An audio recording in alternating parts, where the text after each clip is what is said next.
Yeah. Okay, yes. Welcome everyone. Good morning, good evening, good afternoon. I'm Rusmin Lawin. Today I'm wearing another hat. I'm a co-chair of Business and Industry of GAP, General Assembly of Partners.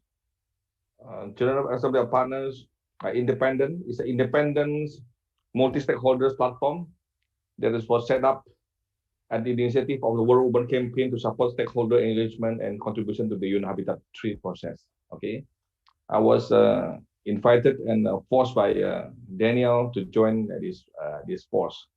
Okay, so we are on the same wave with the FIABCI, and I welcome to our World Urban Campaign. The program under the city we need is affordable. Okay, today we have permanent speakers from Canada, from Indonesia, and the most important one is from UN Habitat head office. We have Christophe Lalande, he is the housing specialist from UN Habitat Nairobi. We have, of course, my president, uh, President of FIABCI Indonesia, Mr. Budiarsa Sastrawinata, and also Managing Director of Ciputra Group. And also my mentor, Danielle Grossenbacher. Danielle is the chair of this program. The city we need is affordable. Okay. So this is something like a sharing session that we would like to hear from the expert how we could share knowledge about affordable living, because we know that affordable living is not just a concrete affordable housing, but it's beyond that. We need to create an environment. We need to create a good policy. We need to encourage the stakeholders to support this kind of development. So, short of the time, I would like to uh, invite Mr. Budiarsa to start his presentation first while waiting for Christophe. Mr. Budiarsa, the time is yours.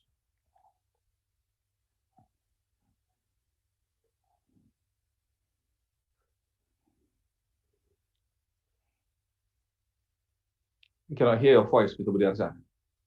Unmute.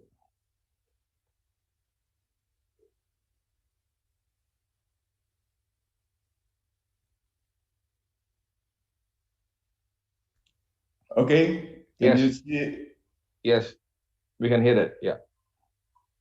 Okay. Okay, good evening, ladies and gentlemen, uh, participants of this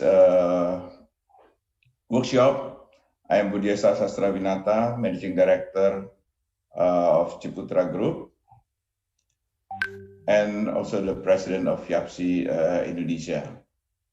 I will begin my presentation by introducing Ciputra Group, one of the largest real estate companies in Indonesia, founded by the late Mr. Ciputra in 1981 and became a publicly listed company in 1994.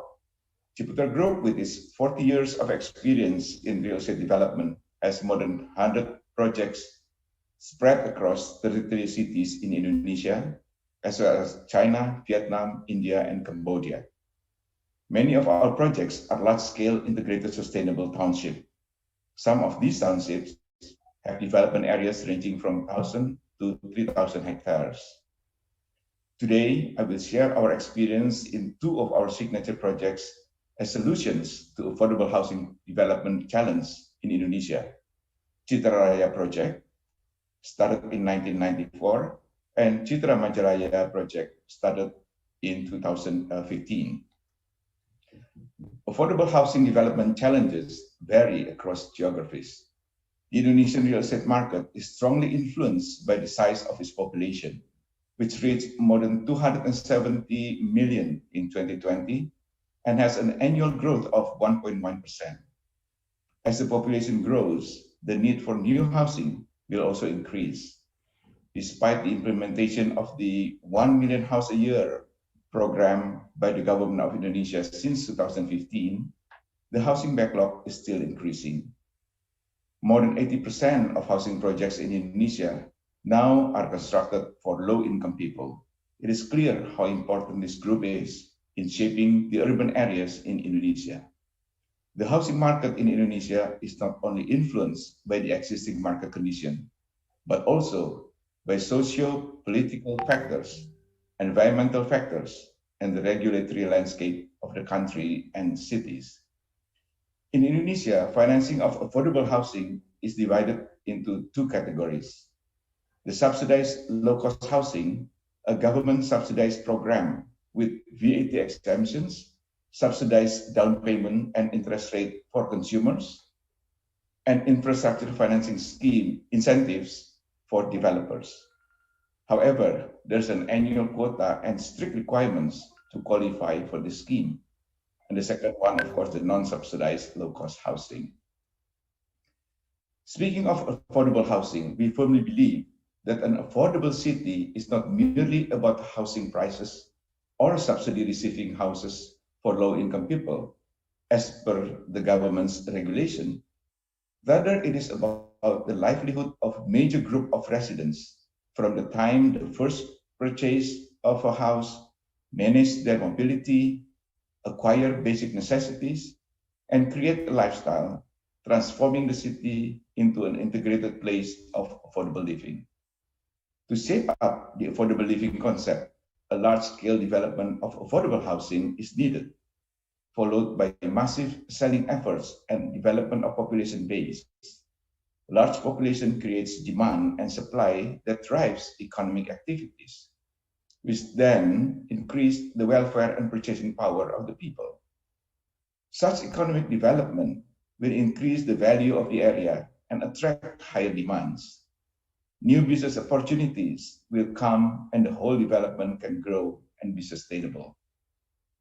Based on our experience in developing large-scale projects, to build an affordable and livable city, the following aspects must be considered. Sorry, Mr. Budiarsa, Yes. we cannot see your screen. Your in the big screen. You might have to change the model of the screen. Yeah. Yeah. Okay. Thank you. Thank you. Okay. Thank you. Thank you. Okay. Based on our experience in developing large-scale projects, to build an affordable and livable city, the following aspect must be considered. Reasonable land prices can be result in an affordable housing prices for a specific target market. Easy access and affordable transportation costs, affordable utilities costs, affordable price of daily necessities, affordable lifestyle. In large-scale developments, various types of product classes, as well as commercial and public facilities, are built to allow for synergies and integration in strategies. Cross-subsidies between large and small housing products enhance market accessibility. Economies of scale allows the construction of better infrastructure and public facilities. Variety of facilities in large-scale development creates a positive synergy between the residential of middle to lower income groups and commercial facilities beginning with the small and medium enterprises to larger commercial facilities, public and social facilities serving various social and economic classes. The two projects I'm going to share are Citra Raya and Citra Majaraya, both of which are located in the west of Jakarta. Citra Raya can be accessed via a highway and toll road, while Citra Majaraya can be accessed via commuter train. Both townships support the needs for low-cost housing. Citra Raya is a 3,500 hectare development plan with an expected population of around 500,000 people. Construction began in 1994.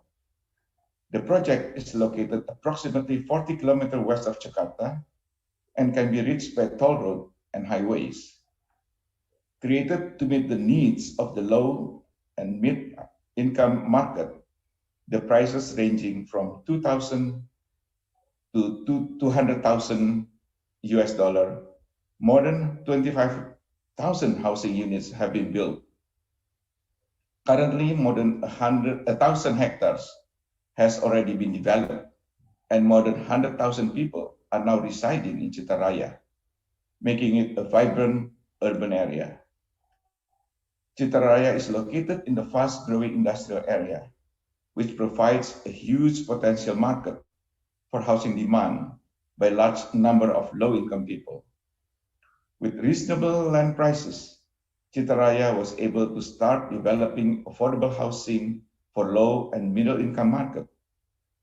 Affordable land prices help determine the right product positioning that can be absorbed by the market of predominantly blue-collar workers.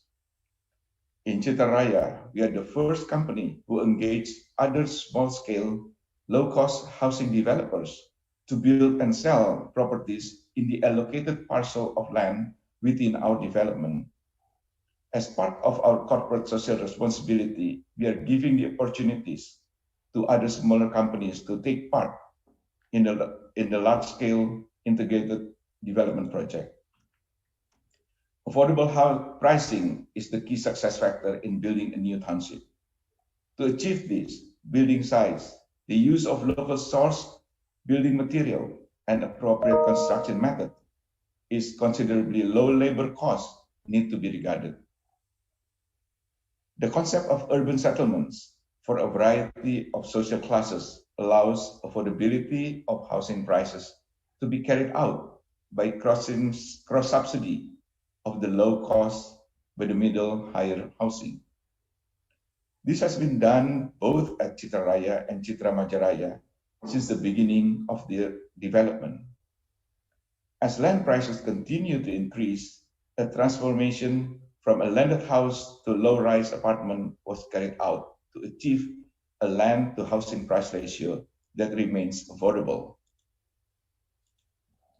We initiated the implementation of mass low-cost public transportation by cooperating with local bus operators so that the wider low-income community can enjoy affordable transportation to Jakarta and the surrounding areas. Today, Citaraya also enjoys toll road access for easier commuting. A new toll road to Jakarta on the southern part of the project is under construction. One major component of household spending is utilities and maintenance costs, so energy saving has become an important element to cut down on living expenses. In 2011, Ciputra Group developed an eco-culture platform with energy as one of its key pillars. Low-cost housing and small apartment owners enjoy government subsidy on their electricity expenses. Ciputra Group recycles the water and redistributes them directly to all houses. Moreover, Ciputra Group also continues to set up greeneries and to design houses by building orientation, adequate cross ventilation that need less air conditioning, and sufficient window and opening for natural lighting and ventilation. Energy-saving houses are designed to help homeowners benefit from efficient energy consumption, leaving more disposable income for other needs. Houses in Citaraya have received the EDGE or Excellence in Design for Greater Efficiency certificate from IFC, International Finance Corporation, a member of the World Bank Group, for fulfilling at least 20% reduction in electricity usage, water consumption, and embodied energy in building materials, respectively. To achieve affordability on the daily necessities and encourage the local economy, the following strategies are suggested. Encourage local economy based on micro, small, and medium enterprises in the region. Support better infrastructure, especially digital access, which accelerates the development of local economy to make it more resilient. Ciputra Group is aware of such needs and has built commercial facilities that support the local economy, such as traditional markets, stalls, and retail shops that are integrated with residential area.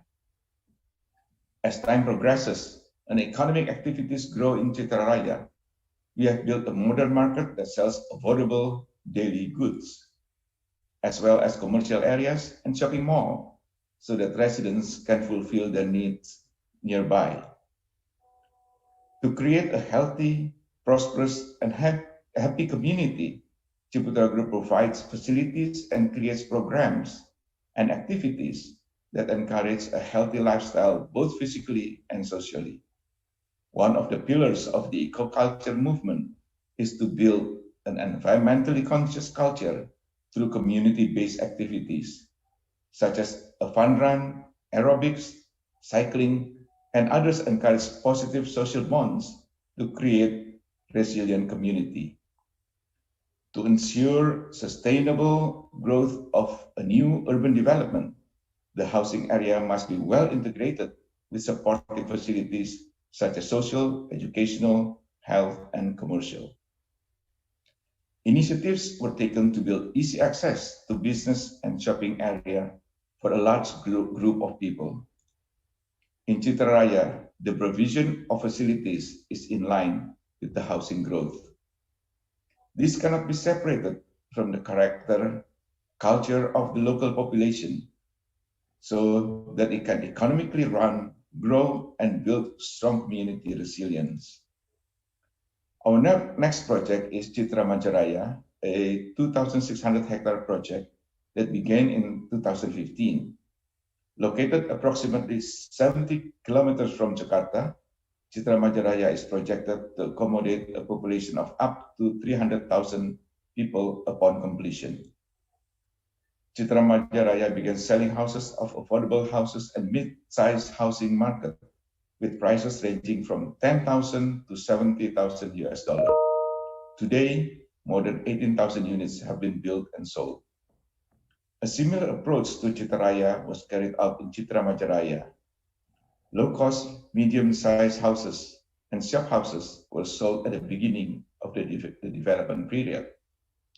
This allows for a balance in profit to revenue ratio to ensure that the company is still profitable despite the selling of large portion of low-cost housing.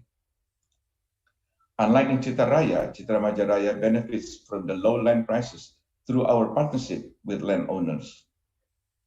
As in Citraraya, the large scale of construction as well as availability of vital local natural materials such as landfill, sand, and labor in Citra Majaraya allowed it to gain from economies of scale, thus reducing costs and selling prices. Large-scale developments also help reduce the cost of infrastructure by decreasing the unit-to-price ratio, making the selling prices more affordable.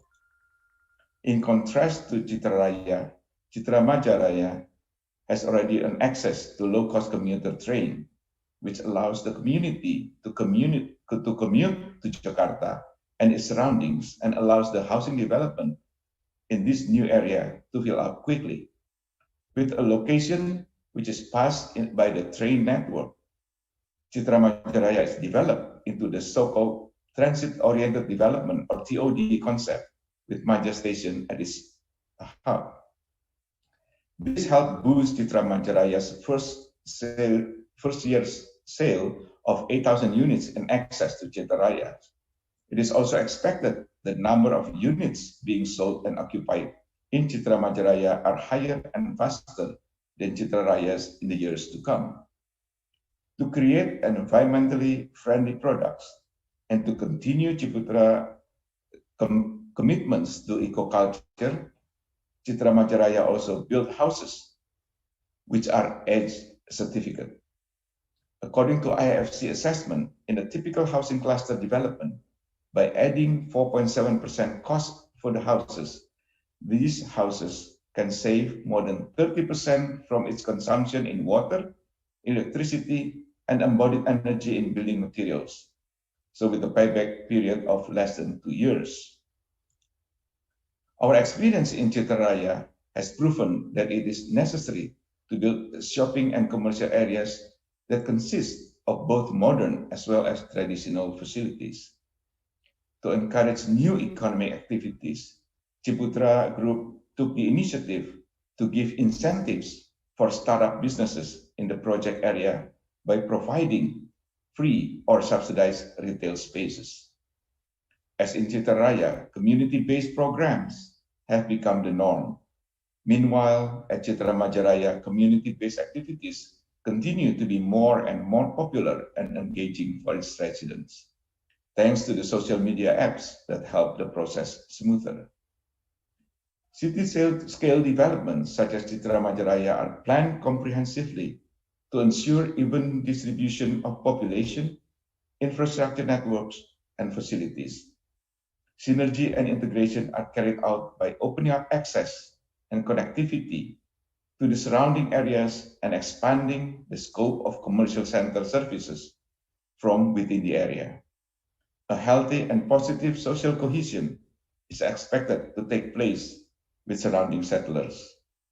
Since the beginning of the development and occupancy period in Citra Majaraya, basic facilities for a growing new city have been built for its residents who are mostly commuters. Facilities related to basic necessities, such as education, commercial, health and fitness, security, and places of worship, have been constructed and managed properly. Through the existence of the commuter line, we hope that Citra Majaraya could become like Citraraya today in a much faster way. I quoted from synthesis report of UN Human Settlements Program 2008. Human settlements are places of organized human activities. The way in which human settlements are organized is influenced by the pace and breadth of its socio-economic development. Such development cannot take place without linkages and continuous interaction between physical, institutional, economic, and social structure. So in 2020, Indonesia was ranked number 6 in the world for socio-capital measurement. These main factors help us easily create a new sustainable living. From all the explanation I have just shared, we can now conclude that to build a low-cost housing project and to remain profitable and sustainable, the following prerequisites must be fulfilled. Reasonable land prices allowing for the attainment of low housing prices. A large-scale development to allow cross-subsidies and integration. Government support for provision of main infrastructure network. In addition, the provision of public utilities such as electricity and water, main access to major cities is essential as new township will be still dependent on them. Citraraya has been benefited by the toll road, whereas Citra Majaraya by the upgraded and improved commuter line. Speaking of applied technology to achieve inexpensive housing prices, it does not automatically mean the application of sophisticated technology.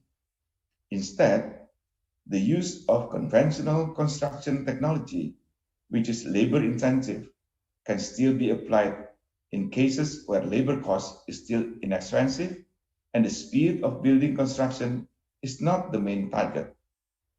Labor-intensive project also creates jobs for economic sustainability and socio-economic resilience. The use of available materials and techniques around the site can reduce costs as long as time can still be well managed. The use of digital technology can make positive contribution through digitalization of marketing activities which are targeted, effective and efficient as massive sales requires larger market access. Affordable housing can grow into a living city by provision of public, social, and commercial facilities that are planned and integrated. The construction of facilities can be developed in line with the growing number of residents as their needs and demands develop.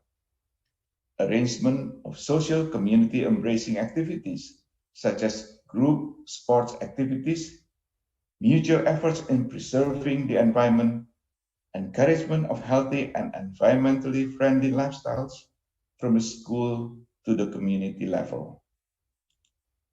Thank you.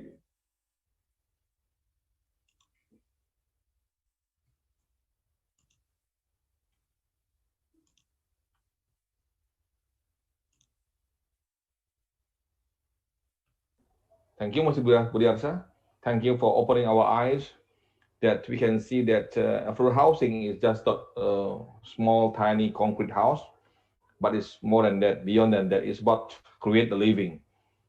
Ciputra Maja Raya was the first success story, then followed by the Ciputra Maja Raya. So Ciputra Raya and Ciputra Maja Raya, so different. We have Ciputra has different project.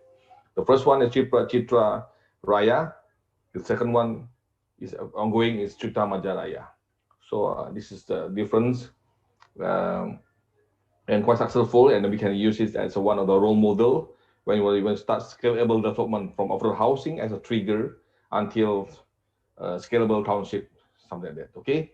Now we have our handsome guy from Nairobi. Are you ready, Christophe? Don't be nervous. Okay, I'm with you. Okay. Let's start with no, I'm ready, but I'm not sure if you have my presentation. Yeah, we have it. I have it. Thank you very much. We can start now. Okay. Yes, housing for all. Thank you. The time is yours. Yeah. Thank you very much, and it's a real pleasure to. I think that someone play the video. Can you stop the video or?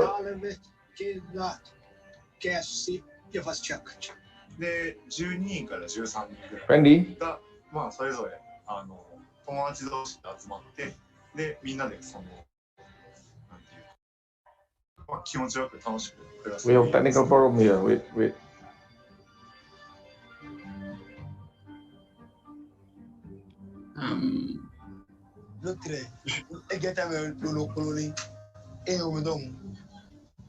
That's like the joy of the online meeting. Okay.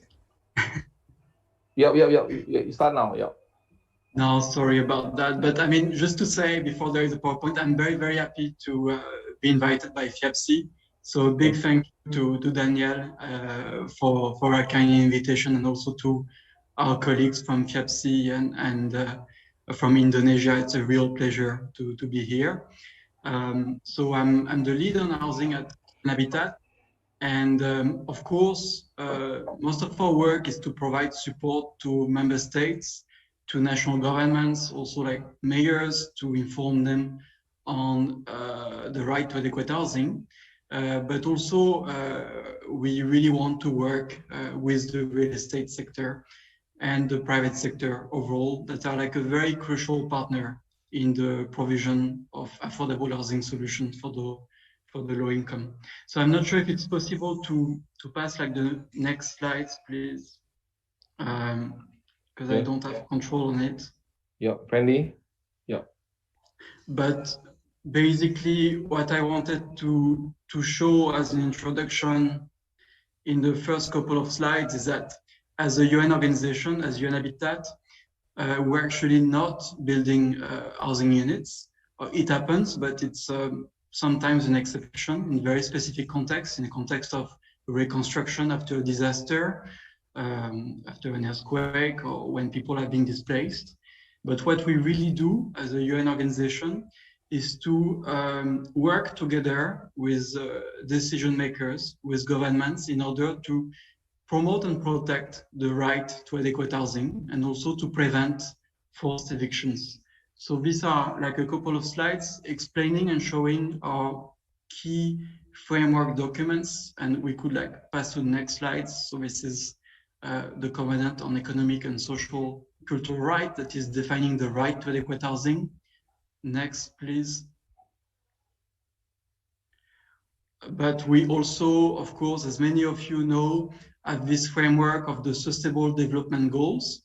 And as part of all these many goals, Goal 11 is focusing on the sustainability of cities, which is very important.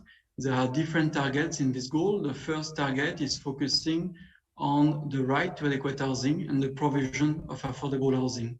Here, there is really an evolution from the past with the Millennium Development Goals, because it's a more universal definition of this work that we need to do, because by addressing the need to realize the right to adequate housing by providing affordable housing solution, we make it also actionable in all regions of the world. So it's not only something that we will support developing country or least developed country with, but really like a very important issue on which we can also work with OECD countries and very developed, rich economies.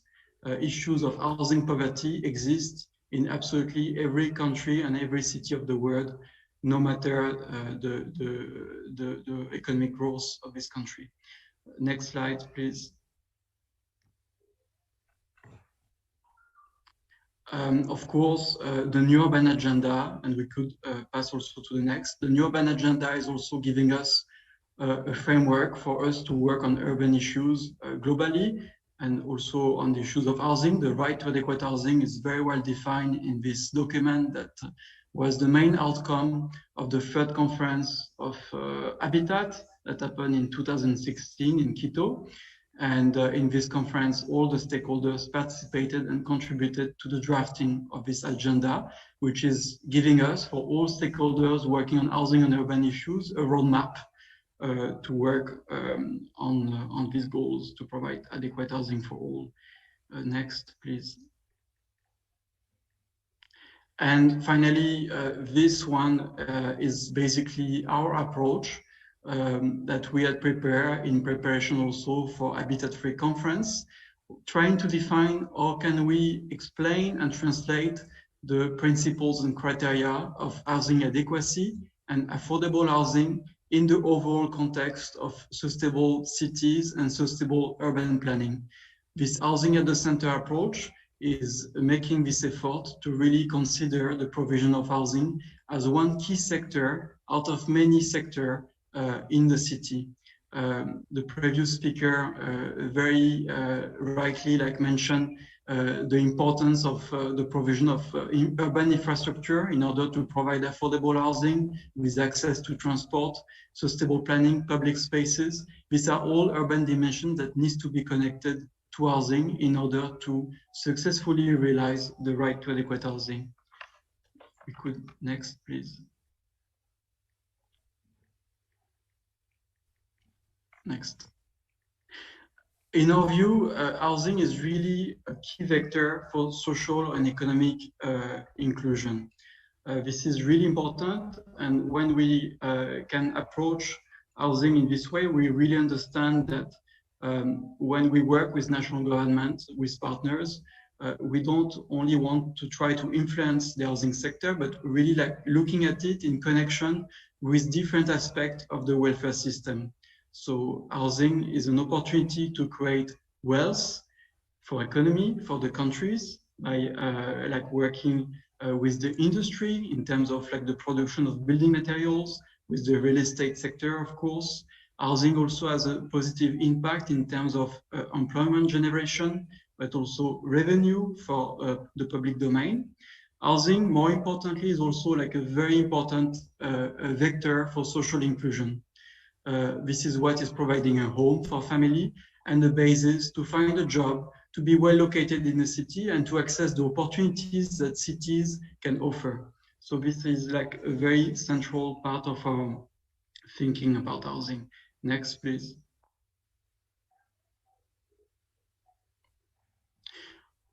There are a number of very serious challenges that we have faced globally with the issues of affordable housing and the realization of the right to adequate housing.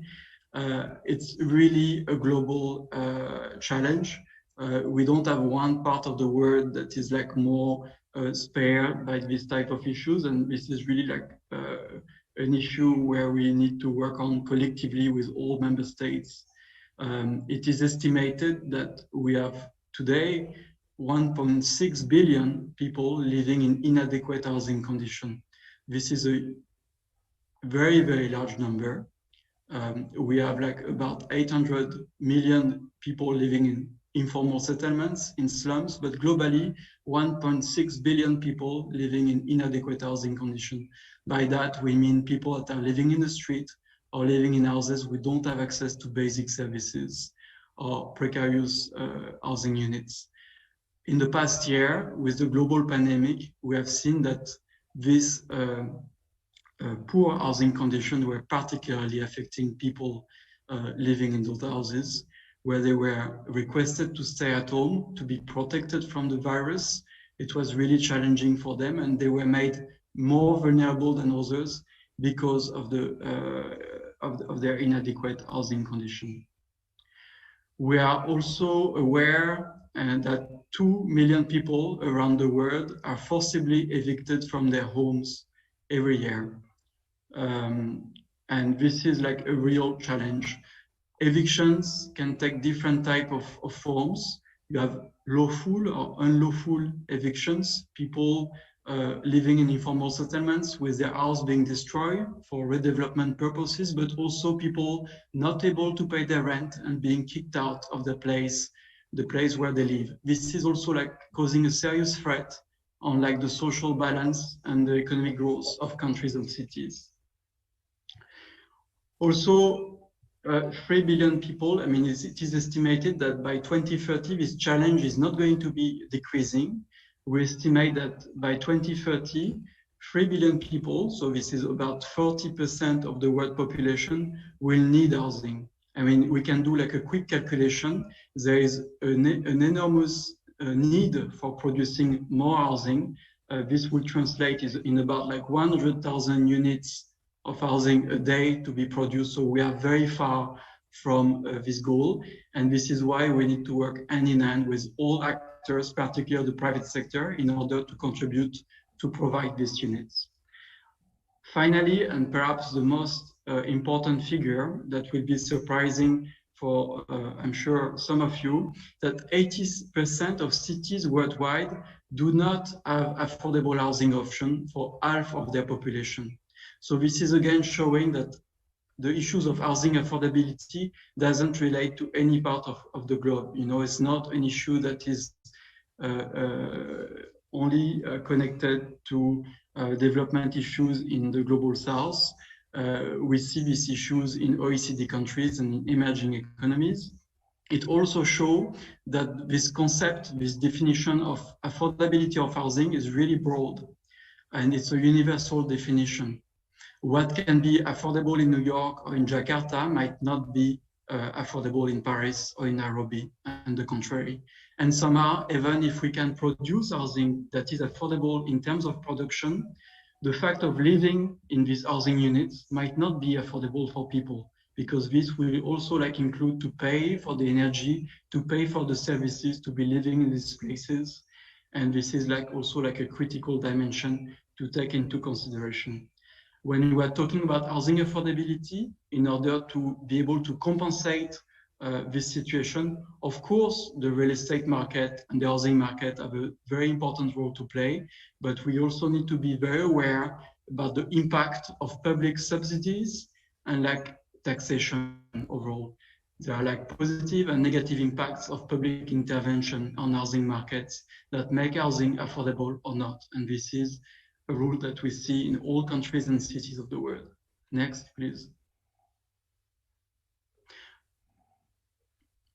So a key message that we would like to share today, especially with you who are partners of like the private sector, that housing is a shared responsibility. Of course, as a UN organization, we work primarily with member states, with mayors in realizing SDG 11.1 to provide affordable housing solution for people. But we really believe that we need to formulate together a collective response and to see how within the framework of like the public policies, we can work with all stakeholders, with communities, with civil society organization, but also with the academia, with university, with students, and with the private sector to mobilize resources and developing different housing options to make housing more affordable in these various countries and cities. Next, please. I would like to give succinctly a few examples of our intervention in countries. We have a different type of approach and thematic when we work on housing. This is an illustration of our first type of technical support we provide to member states or cities. It's technical support in the field of defining, formulating, and implementing public policies. This is a very first step in our engagement in countries.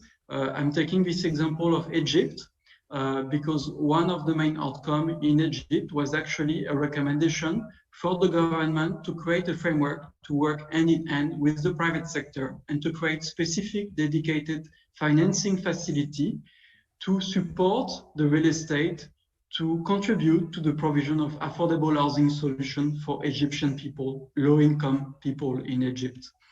So we have been going through a very thorough exercise over a couple of years. We started in 2016 by the thorough analysis of the housing sector through the National Housing Profile, which led to a consultation with all stakeholders in Egypt, with the government, and to the design of this national housing strategy that is giving recommendation for the implementation of this housing policy, encouraging the collaboration with the real estate sector in Egypt. Next, please. We, beyond working with the policy framework, in order to regulate the housing sector in the countries, we also work in the field of sustainable buildings and constructions. This is a demand that comes specifically in some countries and cities for us to provide technical support to promote certain type of building materials, building technology, housing design and approach. I believe that this is a field of work that will be very interesting to share more with you as stakeholders of the private sector and the real estate sector. We have been working with our partners, particularly from universities, to develop a number of tools. One of them is called Sherpa, a sustainable housing project. Sherpa is an assessment tool that allows us to evaluate the validity of housing solution, housing design solution, and the choice of building materials for the provision of low-income housing in countries. There is a lot of research, lots of very interesting practices that is emerging not only from private sector and startups, but also from the academia. And we believe that at UN Habitat, we are able to successfully bridge the research led by this School of Architecture and universities and the market. Next, please. This is, for example, a very good illustration on a tool, a platform that we are using to bridge the knowledge that is being developed in universities, in School of Architecture and private sector partners through the implementation of what we call Housing Design Studio. So when we have been working with one government at national level or city level on the definition of some public policy objectives, sometimes there are some recommendations that require very specific expertise. In this case, we are proposing to involve very specific knowledge from well-known universities in the field of urban development or housing development, and also to bridge with real estate sector partners in order to formulate solutions targeted for the public sector in these countries. We had delivered this housing studio, for example, in Mozambique last year, in order to upgrade the living condition of poor communities living in areas that have been affected by the flood and by the climatic events that happen in Mozambique. This allows to really promote innovation and new types of building technologies in this particular case. Next, please.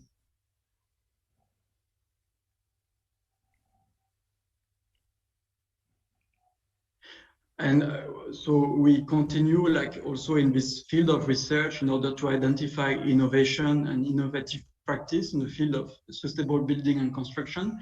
Globally, we are part of a global network of partners with the UN Environment Programme to promote sustainable buildings. And we identify a new type of approach. Last year, the World Urban Forum, for example, we organized a joint event with the American Special Agency to promote their program on 3D printing for housing on Mars.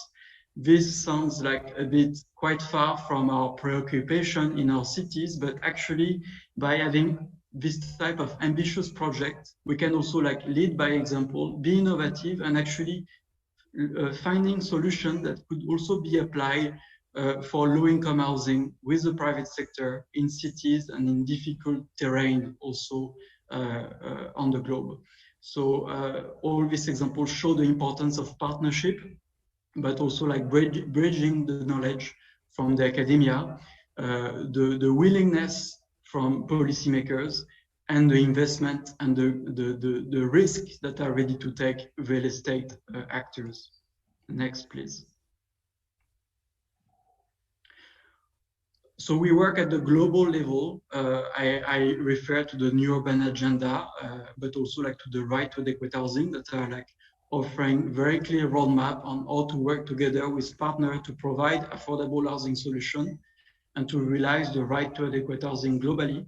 However, we understand that this reality varies from country to country, but also from region to region. So we worked in particular with the Economic Commission and with regional stakeholders, in this case in the European region, to identify the specific challenges to Europe in terms of the main bottleneck related to housing affordability on the region. We're about to publish a new report that will identify the issues of governance in the field of housing, so public policies, environment, but also financing of the housing sector. This allows us to adequately inform the decision maker, the ministers of housing and the mayors in order for them to make the right decision, evidence-based policy decision that can really be adequate to the housing needs in their region, in their country, and also like to the expectation from the stakeholders, also including from the private sector. Next, please.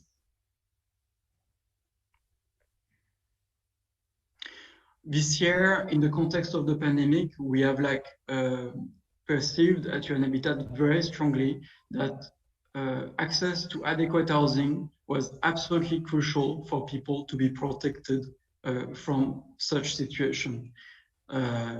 Housing has been put at the forefront of our work, and we have been very lucky to be offered the chance to develop a housing campaign dedicated to the topic last October, within the month of October, for World Habitat Day.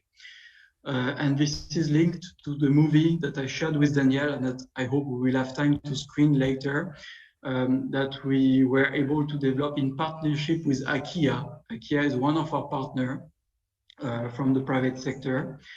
And this is really like showing the importance of all stakeholders to work together to promote the right to adequate housing, but also like the very strong interest that is coming from the general audience and the public on these issues.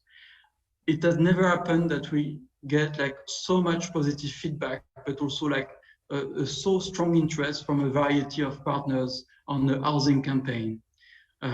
We have been mobilizing 18 partners globally. We noticed that 2.1 million people has watched this video, and this is like a record from our perspective at UN Habitat in terms of housing materials. We also have organized a very large number of events and social media coverage within this campaign. And I would be very happy if all together within the gap, but also with FIABCI, we could rethink of a similar exercise to really like promote housing globally and see what type of message and action we could do all together. Next, please. And actually, I believe that the next World Urban Forum in Poland will be a very important opportunity for us to work in this prospect. So finally, to conclude, 3 points. that I would like to lead, to suggest for discussion. We really see the need for increased coordination, capacity, and the sharing of knowledge among all stakeholders to achieve inclusive and sustainable housing. This is not something that UN Habitat or any member state national government can do alone. We really believe in the strength of partnership in this regard.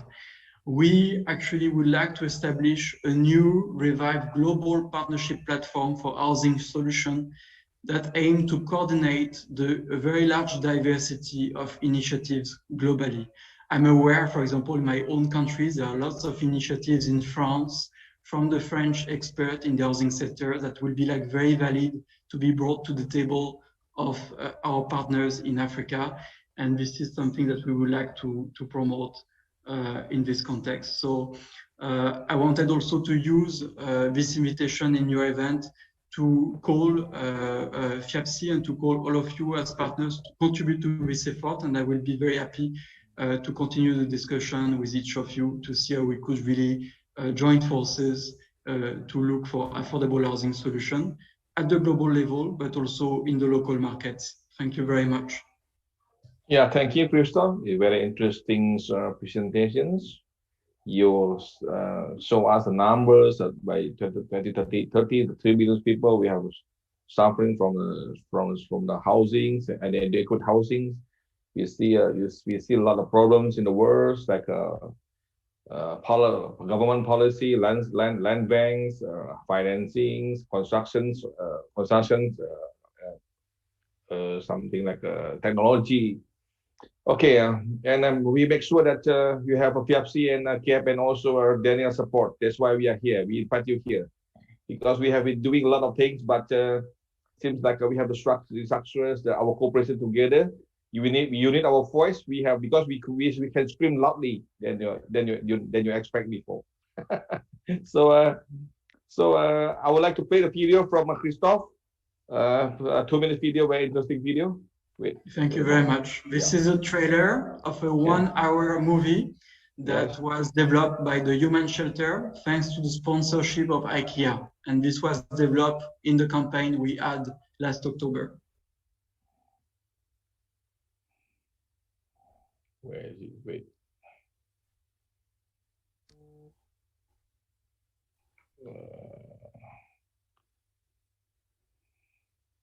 Yeah, this is it. Yeah, here we are.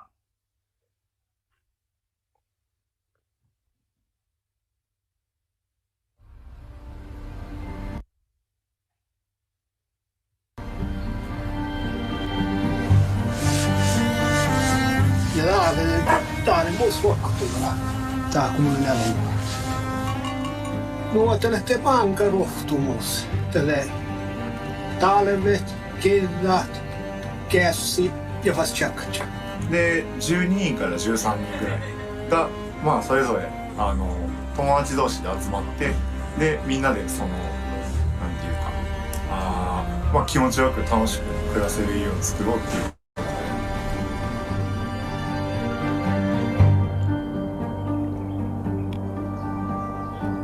Lotre, egeta me lo koloni e o me dom. Bro, emeta me dewi.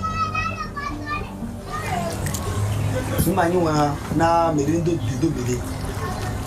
Mi do polo fa me do aya ije mi lo.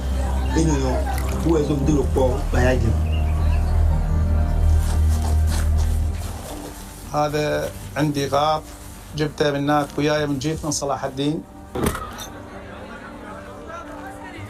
ربحت في هذا المخيم هو أن نجيت أنا وعائلتي من الموت في هذا المنطقة.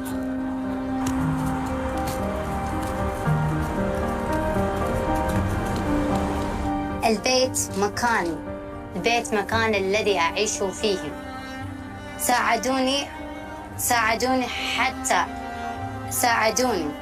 إلى أن أصل إلى مجتمع.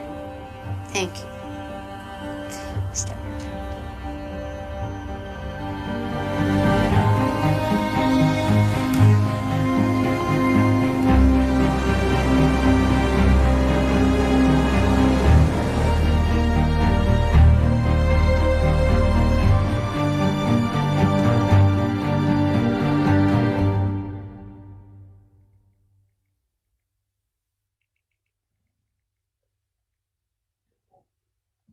Yeah, thank you.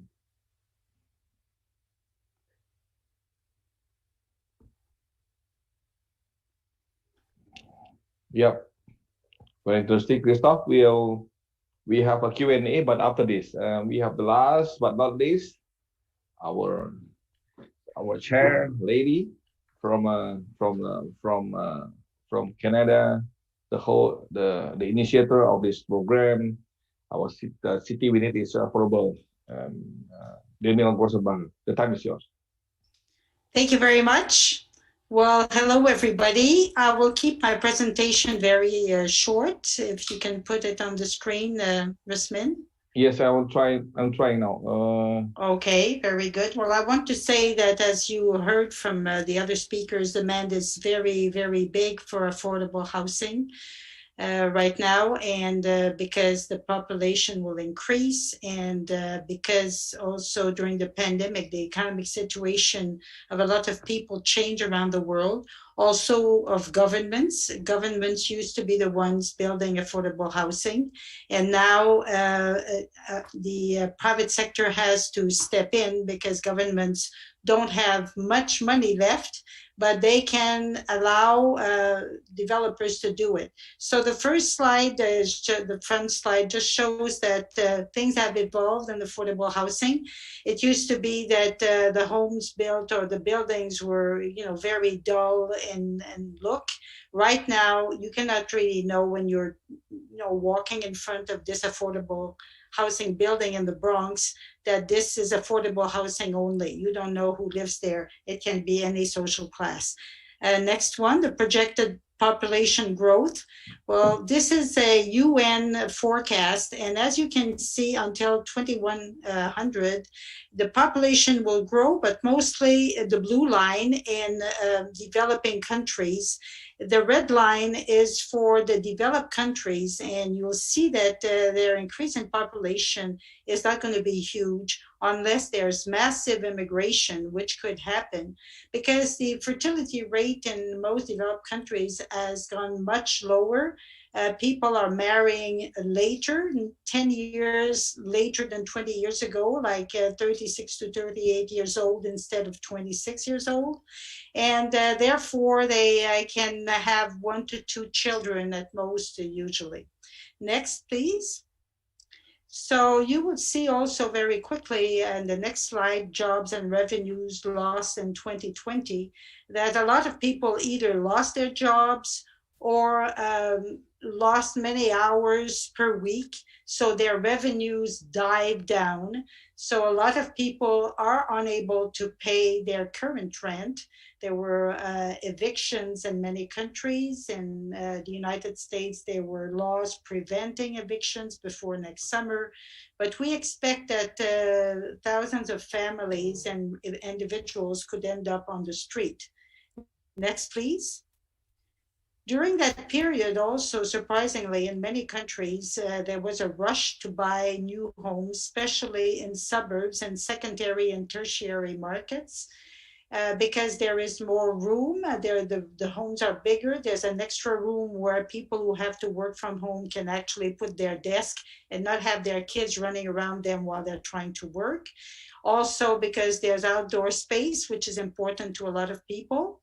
So prices have spiked in many countries, so that even increased the problem of affordable housing.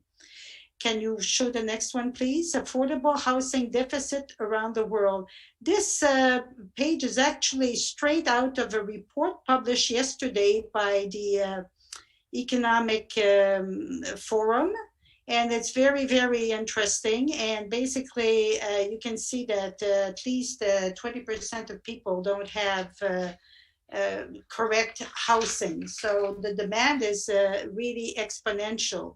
If we're going to have 3 billion more people in the next 80 years, and already we have a deficit like that of housing, we need to have everybody move into this field. Next, please.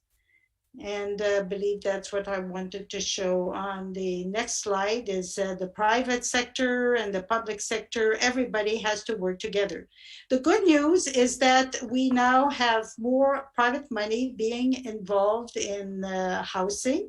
In the States, for instance, these two major investment groups are investing huge amounts of money, in one case over 1 billion, to purchase and build also homes for rent, because they believe, private investors believe that for the next 10 years, the demand will be very high for homes or units for rent. Next, please. So one thing that comes right out of the pandemic is that we can convert empty space that has been created by the pandemic in offices and shopping malls and convert the empty units into housing. So here you see on the left, it's 45 Wall Street, a building that is only steps away from the stock market in Manhattan. The owner, when some space became available a year ago at the beginning of the pandemic, immediately converted the space into housing. And this is, he had no problem renting it immediately because there's so many people working in the financial district who were very happy to be able to now to live very close to their office. In the case of shopping centers, this is a definite trend, at least in the United States, to build towers of housing right next to shopping malls, or even use the empty space for housing. Now, this is another trend that we have in the States because of city regulation. Since the city doesn't have much money left, they are giving increased building rights to developers who want to keep some of their units. It's usually 20 to 30% of the units for affordable housing.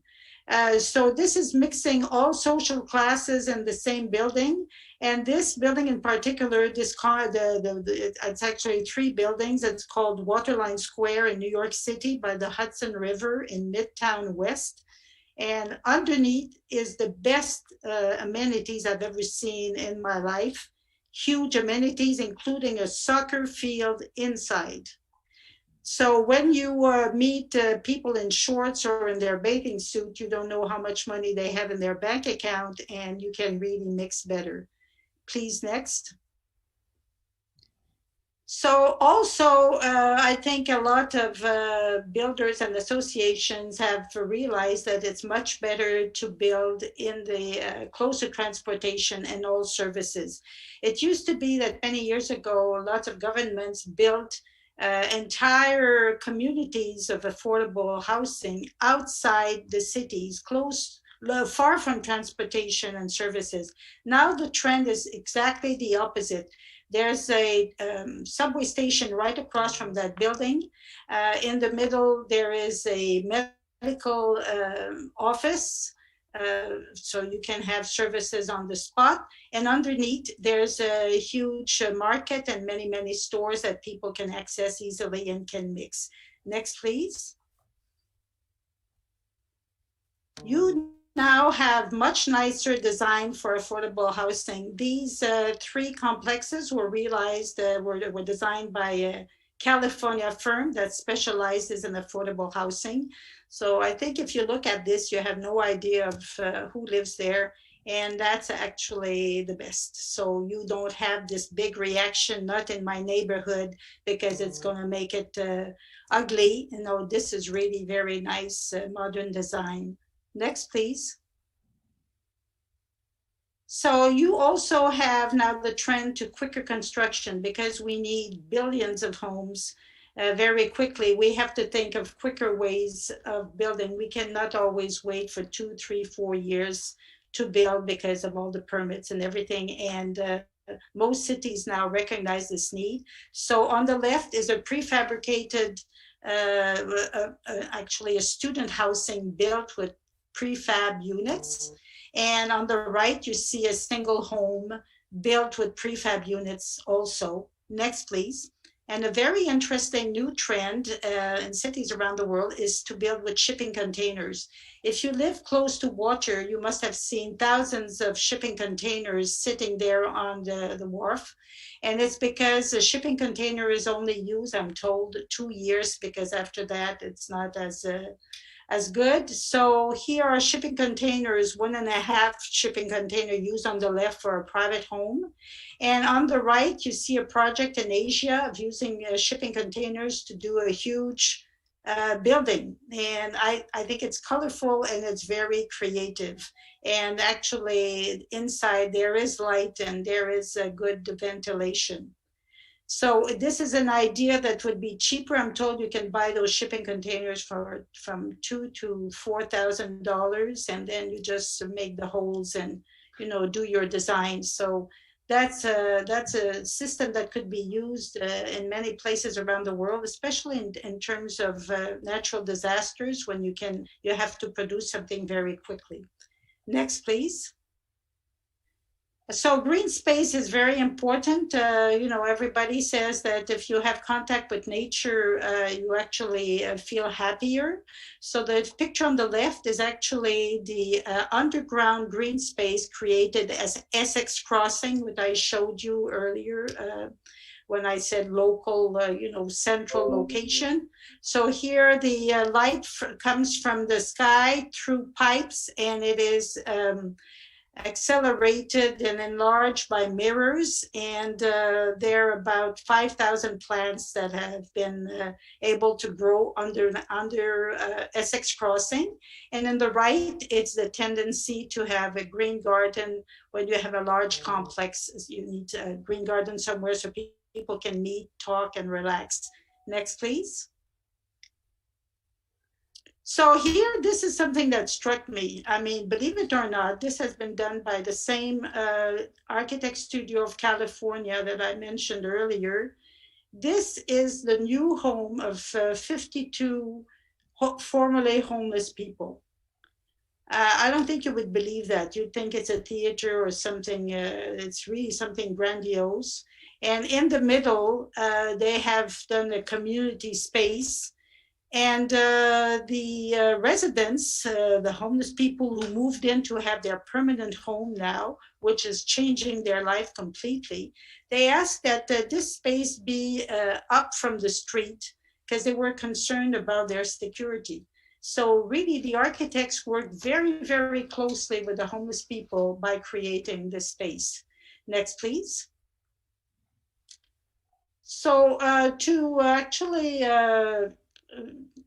though the next is fine. I just want to mention that we have 3 initiatives in the City We Need is Affordable World Urban Campaign, which was launched in 2016 in Dubai by FIABCI. And right now we have 3 initiatives. So we have publications each year to share, exactly as Christophe asked, to share best practices implemented around the world on affordable housing.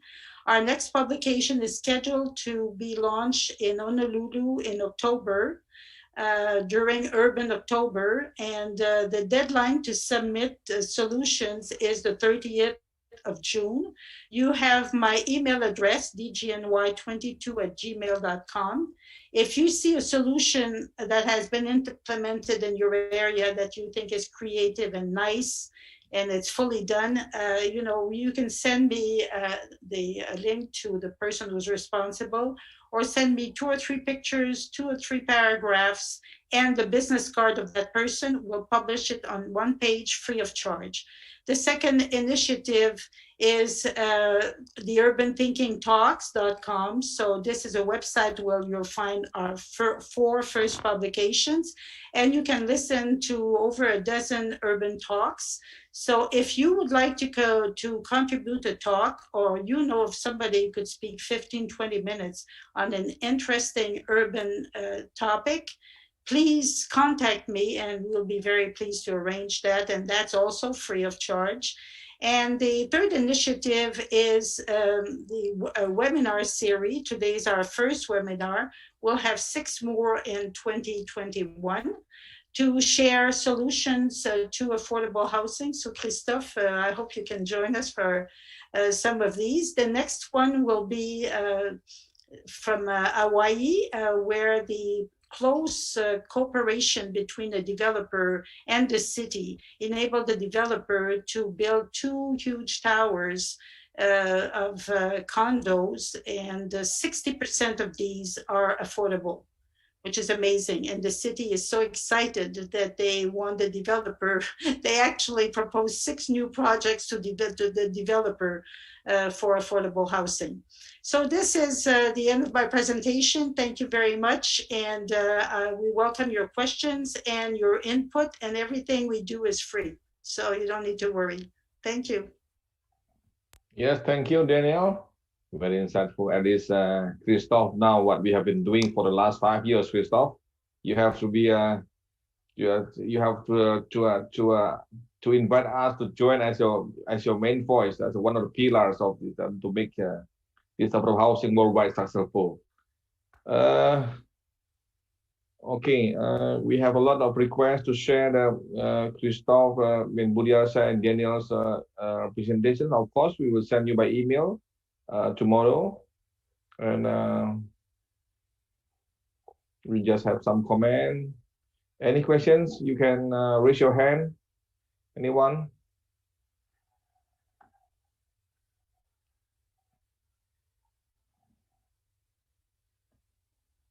If you have any question, just raise your hand, or maybe you can put it in box.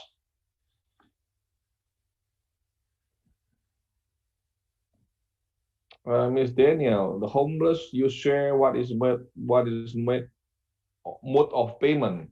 How do they pay? Well, usually it's a rent. It's a rent per month. And in some projects, the government or the municipal authorities grant a subsidy or pay part of the rent, or provide loans at low costs. But in most cases, affordable housing is really housing for rent. Some is housing to buy at a much lower price also. And usually it's with participation of the local or the national government. Yes, yeah. There's we have to highlight the understanding of the housing's supply, because a lot of people think that housing supply is just buy. Actually, we could make it by a rental basis. What will happen in Asia and Indonesia as well. Government provides housing. It doesn't necessarily to be by bought or sold. Could be also in a rental basis. And that's what I explained, about institutional investors, large capital companies. They are now interested, focusing specifically on building or acquiring large portfolio of homes that can be rented, because they believe this is the future for the next 10 years until we come back fully from the pandemic. Yeah, thank you. So, do we have any questions, or?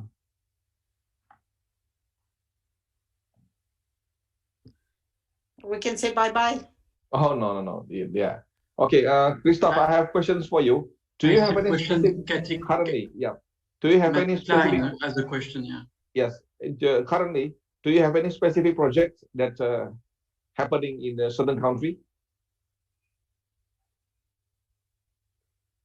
Affordable housing project that you support, that you supervise, yeah. In what country? In certain country. I don't know, under your program. Yes, a number, but usually, as I say, we work with national governments or with cities. So it's true that we are not going to build housing units as such, but we're going to provide advice to government on like specific issues. For example, currently we're working with Malaysia on the housing policy, and this was a very interesting exercise because, of course, Malaysia is very developed, and you will believe that they already have lots of very interesting initiatives. And this, I'm sure, will make a transition to Cathy Klein, who also has a question, because one of their question was how to accommodate the needs, the housing needs of older persons. And this is like something very specific, and this is the type of question that we receive sometimes by decision makers, where it really makes it interesting to think that there is not one size fits all in the field of housing. So we really need to think in terms of diversity when we want to promote this housing public policies. Yeah, okay, thank you. And for your information, Indonesia do have a lot of still numbers of backlog. I think we have something like a 30 million housing backlog, Christophe, today. We have a question for Danielle.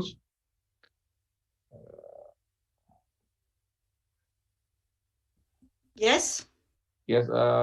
Can you talk a little more about public-private partnership towers in Hawaii? This is from Devin Wu.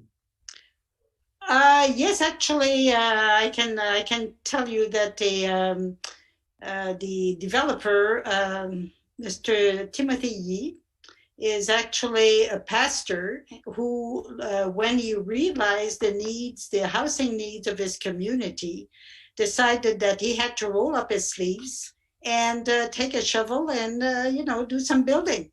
And he thought of approaching the local authorities to see what could be done.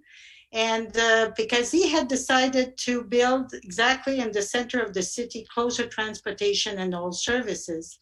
So he wanted to maximize the possibility of building there, and that's why he approached the local authorities. And they actually, after studying his plans and discussing with him, negotiating with him, they actually managed to authorize him to build 2 high-rise towers, one first and then the other 2 years later. And in each building, 60% of the units are reserved for affordable housing. And Mr. Yi still managed to make a reasonable profit. And that's one of the reasons I'm doing this series. We saw that today in Indonesia, the Ciputra company manages to build affordable housing and make money. And actually, I discussed that topic with Budiarsa a few months ago, and he explained that by building, they build the amenities, a certain number of amenities, and then the affordable housing community first, and then they sell this in a second. In Indonesia, I think they're all units for sale, but it was the same thing. It's units for rent in America when they're affordable. Frankly, in New York City, if they put 6 units affordable in and there's a process to apply for that, they usually have over 90,000 people applying for these units. So the demand is truly, truly exponential. And there's a lot of possibilities, but I want to show to people, like Budiarsa did today, that if you plan well and you work closely with the local authorities, which in the Indonesian case, build the infrastructure all up to the land where the Ciputra built, you have lots of advantages. This is not something you can do in your bubble all by yourself. It's very, very important for public and private sector to work together, as also Christophe has shown earlier in this presentation. It's vital because the public sector can provide the exceptions or the encouragements or subsidies or special deals for the developer, and the developer can show the city that they'll make a lot of residents much happier, and they'll build something that is going to be nice in the neighborhood, and we will not have that problem again of, oh my gosh, don't build this in my neighborhood, it's going to be so ugly. The design now is much nicer, and by communicating with the local authorities and the urban commission and your community, I think now developers can build some things that will be appreciated because it will uplift the neighborhood and not bring it down. So that's very important. The cooperation between the sectors is very impressive, and through the 6 webinars we'll hold in 2021, we'll always have this discussion of what the cooperation between private and public created. How did it improve what was built. Thank you. Yes, the key word is public-private partnership, because in all countries that we know that government has limited resources. Governments maximum only can fund something like 20% of all the development costs. Am I right, Christophe? That's why we need participations. We need UN Habitat to encourage the world stakeholder to support, take part of this affordable housing program. Mr. Budiarsa, we know that you are quite experienced in scalable developments of township. I cannot say only affordable housing, because I know that affordable housing is just small part of your scalable development in every project. I saw myself in Ciputra, Ciputra, and also Ciputra, Hanoi. Can you tell us something like the recipe? The recipe, actually, I know that we enjoy your presentation, but something like tips that how to start this and make it happen and successful. Yeah, I think first, of course, for large-scale development, we need support from the government for the main infrastructure. But within the development area, there is our own responsibility. Okay. And the key is, in large-scale development, you have a housing mix of all classes. That can be where the cross-subsidy come from.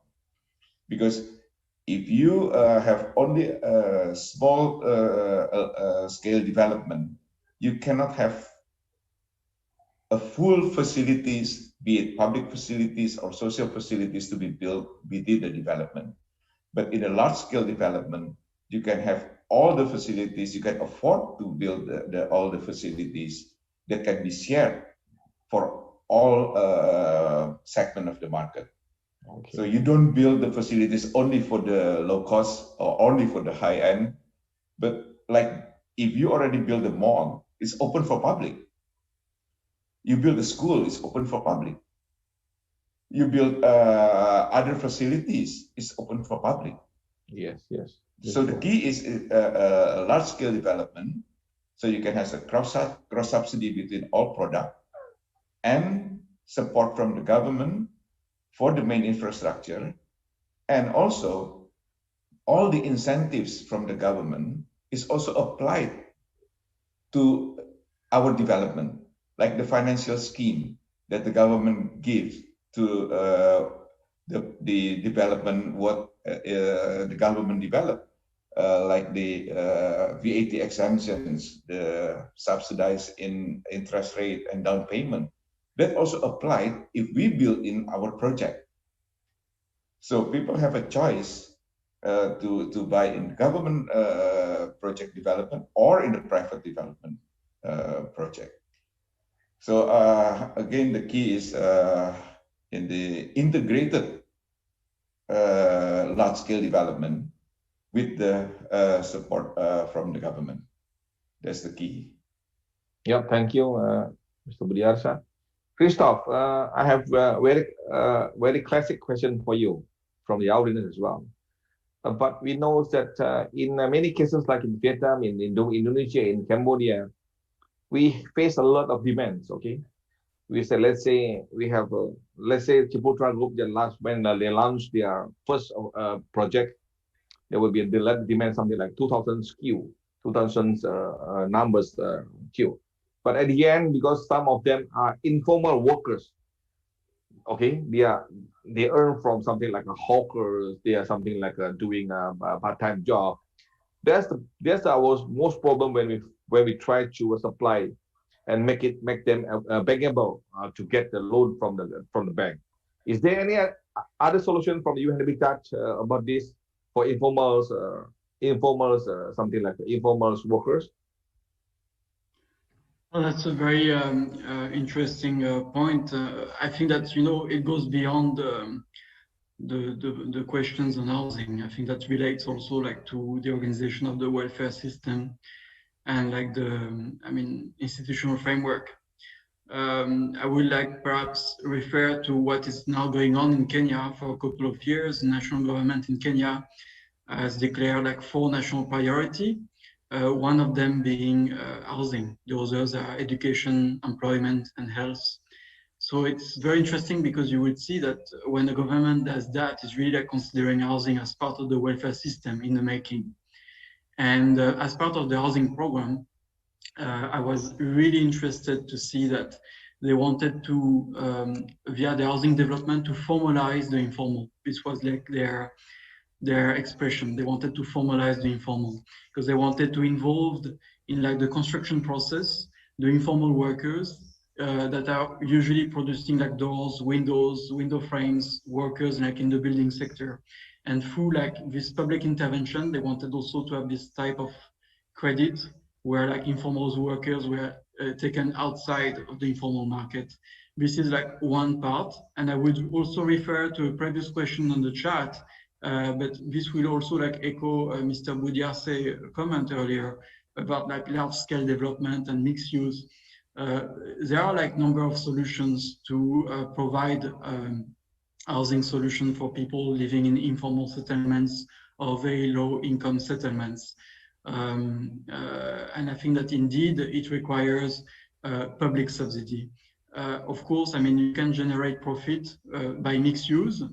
So to have like a large scale development and by compensating part of the profit in order to sponsor like lower income housing and in the same location to generate like a social mixity.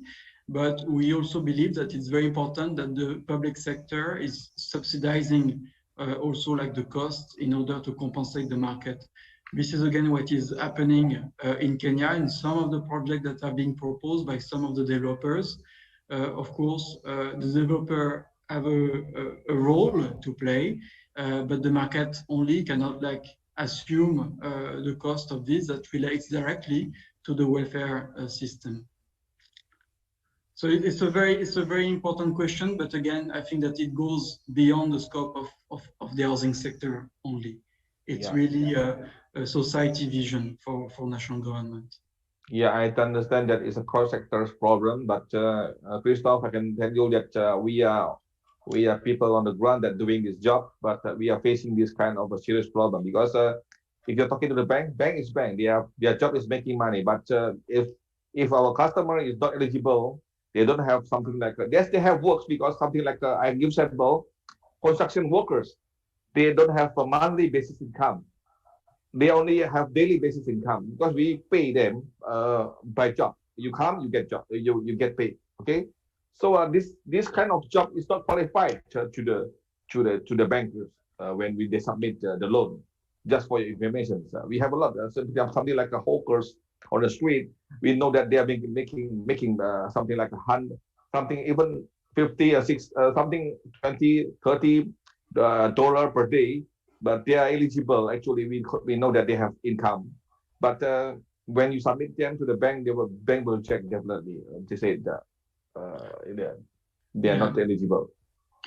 If I can add, but I'm sorry, Rusmin, because I see like a few participants have their hands raised also in the chat, so perhaps to give them the floor. But the point that you're raising, it's something that we see across countries and regions. It's an issue. Very often what we see as a solution is that developers or the government are pulling together people that would be interested or eligible for the housing project for them to save within a specific scheme, financial scheme dedicated to this housing development. We have seen that in Latin America. This is again like one model that is being implemented in Kenya. Through like this small-scale cooperation for financing like people's housing.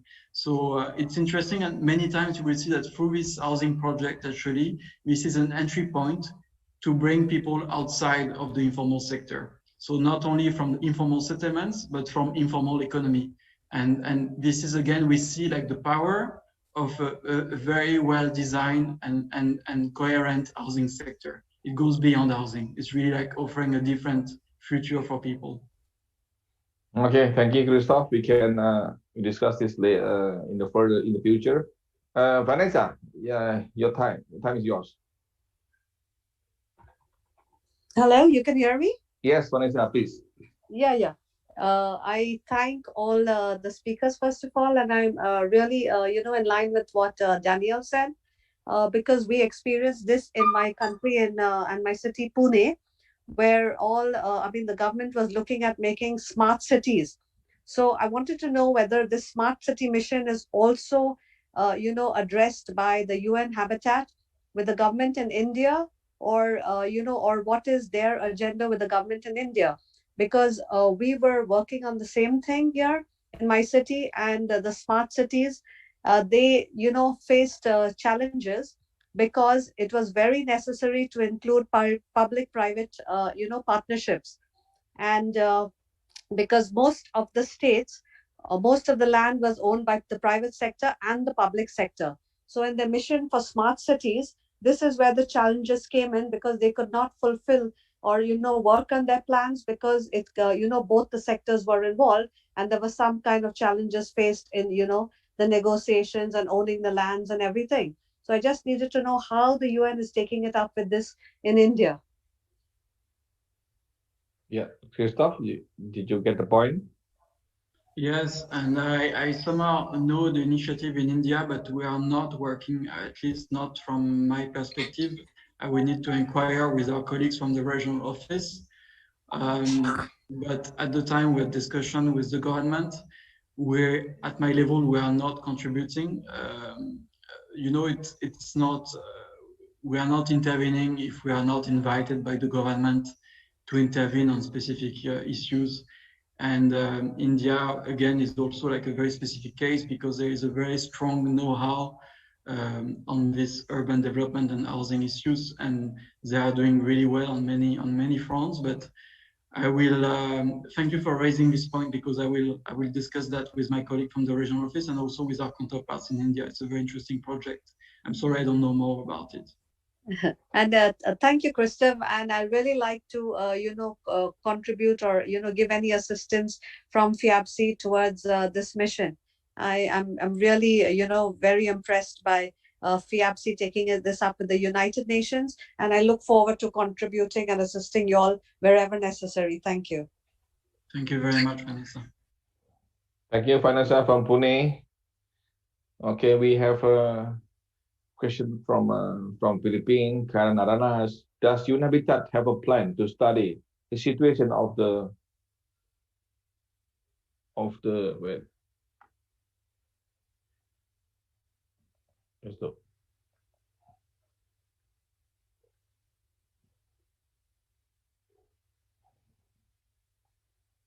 Philippines, which is constantly battered by a series of typhoons, earthquakes, and now the COVID-19 pandemic? We will appreciate if you can take interest in a country predicaments in the area of housing. Okay. So any experience in Philippines, Christophe? We do, but again, I will need to refer. I'm aware of some projects. I'm from the global headquarters of UN Habitat, so I will not pretend I know every single project everywhere of the organization. But Philippines, we have lots of experience, again, on building materials because of the climatic challenges. There we have been promoting the tools like Sherpa, because it's really important that when you want to also promote some alternative types of building technologies for housing to be more resilient and more resistant to the climate, we are also respecting the cultural background and the traditional knowledge in the country. In the sense that this cultural sustainability is very key also on top of the environmental sustainability. But second, also to really have an impact on the local economy by promoting this type of new approach to building technology is very essential. I remember the cases of some village that were relocated from some part on the shore, in Philippines, up in the mountains. This was also interesting to see how this is really affecting the lives of people. So I know Habitat is very present. There is actually quite an active national country office in Philippines. I would inquire with them, but I would also like be happy to provide you with Karen with their contact. Okay, Christophe. How about Nigeria? We have questions. We have a screaming voice from Nigeria. They need help. They said that you have to be present there.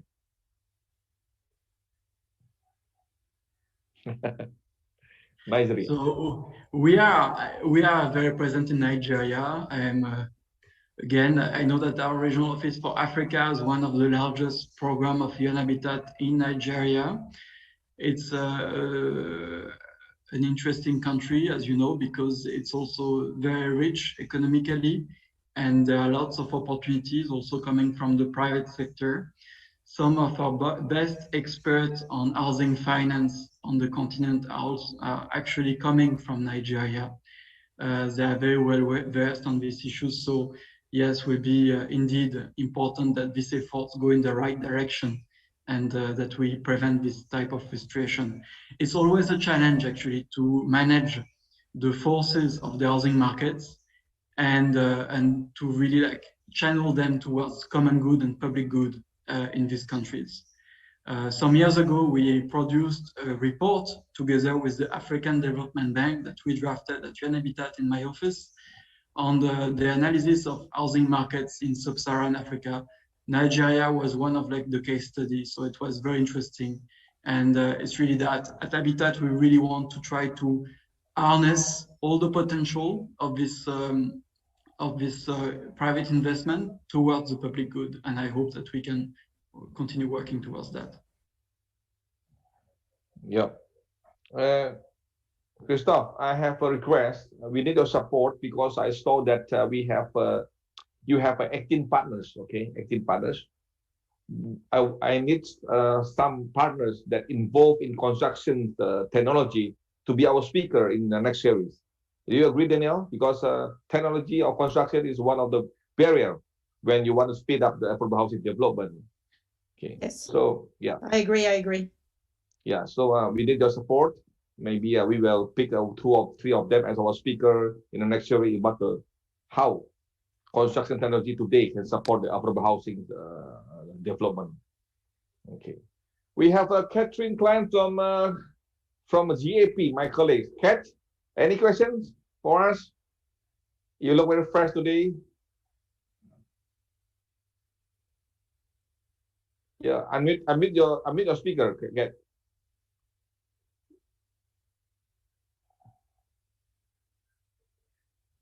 Wait.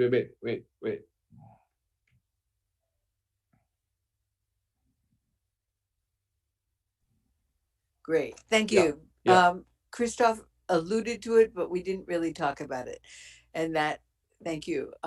As I help represent older persons and persons with disabilities, we rarely get to talk about specific needs of both groups. And to what extent, I don't know, Christophe, to what extent does UN Habitat enforce a universal design concept when you're talking to other countries, however you call it? I mean, people dispute that one word, universal design, but essentially what we all are beginning to appreciate is, besides the fact that at different stages in our life, however old we are, we have different needs, whether it's ones that facilitate people who are shorter than tall in a housing development, whether you broke your leg skiing at 22 or you're 75 and you have a walker, or you're 23 with a wheelchair. So to what extent in your effort within UN Habitat and in your policies and in your guidance do you incorporate those sort of universal issues? Thank you. Yeah, thank you very much, Cathy. And that's like a very important issue. There are like different aspects to it because, of course, globally it is an issue. Some years ago, you might know that we developed like 2 publications that are like handbooks to guide public authorities, national governments to address these challenges, not only for persons with disability, but also for universal design and access for older persons to housing. There was one publication specifically looking at like the housing design So really like the physical design of housing. And another handbook that was more in terms of like policy formulation, like guiding like the conceptual approach on these challenges. On the positive note, also, I have witnessed that usually in the countries where we work, especially in the global south, this is very often taken into consideration when there is like a new housing development. And of course, it's not perfect. So usually it's like limited to the fact because you are like new housing development for low income that are produced without a lift. And they keep a number of housing units on the ground floor for older person or person with disabilities. So it's not necessarily like how do you say? I mean, enough, but at least it shows like some awareness from decision makers, and that's quite encouraging. The second point, which is quite dear to me, and because I also refer to a specific work in the European region and with OECD, in the OECD region, that over the years, we really are sensing an increased interest, not necessarily on the work for persons with disabilities, because this was already there, but on consideration on the issues of aging and like adjusting the offer to the demand from the older person in Europe. But also, I guess that's true also in North America.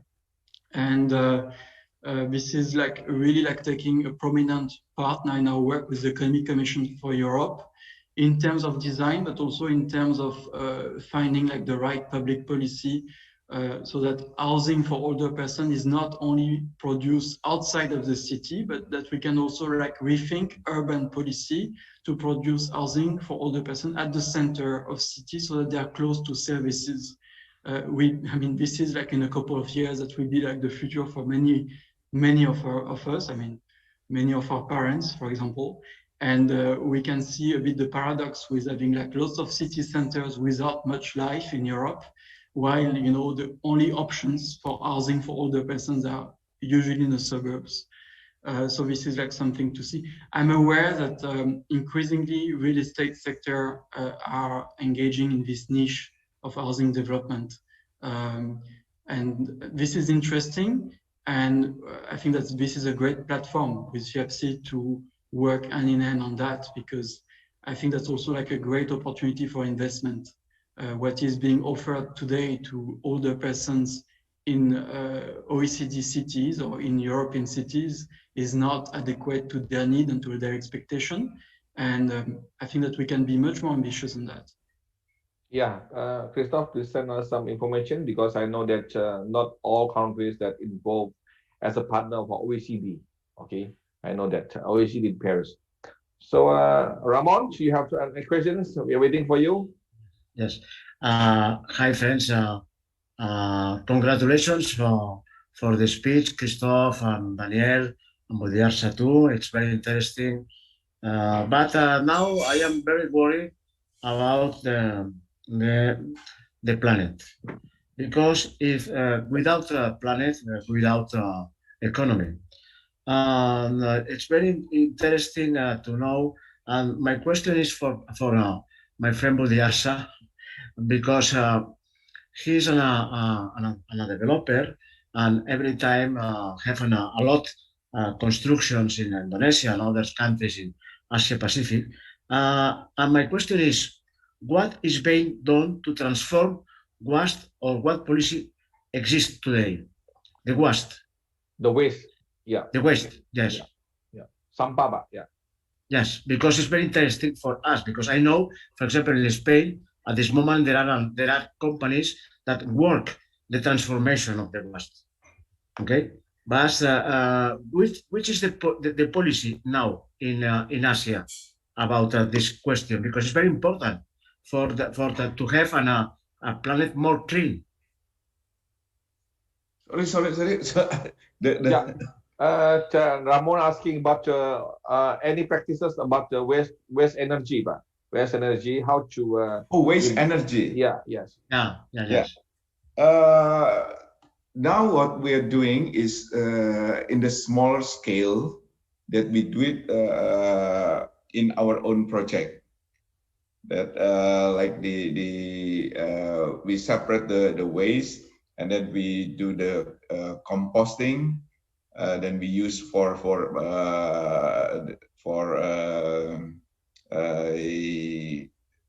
our landscaping. But in the larger scale, we work we cooperate with the government, with the local government. So they take our waste, and then they recycle, but not in the. We don't do it in the larger scale, but in a smaller scale we do it in the project. But then we cooperate with the local government. In the new projects, you have this topic. Yes, but as I said, in a smaller scale, because we are not specializing on that. We have been working with some companies to cooperate, but it seems not quite feasible at the moment. So we only do it for our own need, but most of them we cooperate with the local government. Yeah. Thank you, friend Budiarsa, and thank you all.